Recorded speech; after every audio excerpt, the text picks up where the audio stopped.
নমস্কার, আমি দীপক কুমার মুস্তাফি। আপনারা দেখছেন বার্তা হরিণঘাটা। আজকের বিশেষ খবরের মধ্যে রয়েছে অসীম সরকারের জয়লাভে বিজয় মিছিল। হরিণঘাটা বিধানসভা কেন্দ্রের বিজেপি প্রার্থী অসীম সরকার জয়লাভ করে। সে উপলক্ষে হরিণঘাটা ব্লকের পশ্চিম সাতবাড়িয়া গ্রাম থেকে একটি বিজয় মিছিল বের হয়। মিছিলে বেশিরভাগ মহিলারাই অংশ নিয়ে থাকে। এদিন মিছিলটি পশ্চিম সাতবাড়িয়া থেকে কানাইপুকুরডাঙ্গা দিয়ে পানপুর পরিক্রমা করে। মিছিলে পা মেলালেন শিশু, মহিলা ও যুবক বৃন্দরা। সঙ্গে ছিলেন হরিণঘাটা বিধানসভার ৩ নং মণ্ডলের মণ্ডল সভাপতি বাণী ঘোষ। রিপোর্ট ও ক্যামেরা দীপক মুস্তাফি ও গৌর ঘোষ।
পশ্চিমবাংলার এই যে জয়, এই জয় উপলক্ষে আপনার কি ওপিনিয়ন বা কি বলতে চাইছেন বা দেখুন, রাজ্য সম্পর্কে? পশ্চিমবাংলায় আজকে যে জয় এসছে, এই জয় ছিল মানে জয় বিষয়ে আমরা আশাবাদী ছিলাম। কারণ পশ্চিমবাংলায় যেভাবে দুর্নীতি এবং যে পরিবেশ এই 15 বছর ধরে মাননীয়া তৈরি করে রেখেছে, এটা শুধুমাত্র বিজেপি এবং তৃণমূলের লড়াই ছিল না, এটা মমতা বনাম জনতার লড়াই হয়ে গেছিল।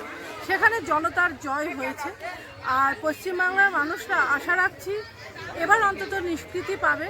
এখানে আমরা যে ভারতীয় জনতা পার্টির যারা কার্যকর্তা আছি, আপনারা দেখেছেন যে যা দল বিপুল একটা সংখ্যাগরিষ্ঠতা নিয়ে ক্ষমতায় এসছে।